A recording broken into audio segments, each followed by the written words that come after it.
سب سے دیکھیں، یہ تو ہمارا سب کا اس بات پر اتفاق ہے کہ اللہ کے رسول کی اولاد میں سے سب سے اعلیٰ حضرت فاطمہ تھی، اور حضرت فاطمہ جنت کی عورتوں کی سردار ہے، تو سب سے اعلیٰ بیٹی جس کو اپنے جگر کا ٹکڑا کہا وہ ان کے نکاح میں دیا،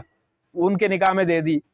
تو لیکن ان کے بارے میں یہ نہیں فرمایا کہ فاطمہ کا اگر انتقال ہو جاتا اور میری دوسری بیٹی ہوتی تو میں وہ بھی علی کو دے دیتا، پھر تیسری بیٹی ہوتی میں وہ بھی علی کو دیتا، ایسا نہیں فرمایا۔ لیکن حضرت عثمان کے بارے میں فرمایا، یہ حضرت عثمان کی ایک فضیلت ہے۔ تو حضرت عثمان تو سید نہیں تھے، خود اللہ کا رسول کروا رہا ہے، نکاح کروا رہا ہے، تو تمہارا تو دین نہیں ہے بھائی، دین تو اللہ کے رسول کا ہے۔ تم نے کہاں سے حلال حرام کے قاعدے، اللہ یاری تو خود کہتے ہیں نا، تو یہ دین تو اللہ کے رسول کا ہے، حلال اور حرام کرنے کا تو حق ہمارے کو ہے ہی نہیں، ہم تو وہی کریں گے جو اللہ کے رسول نے کیا ہے۔ تو اللہ کے رسول صلی اللہ علیہ وسلم نے تو کیا نا،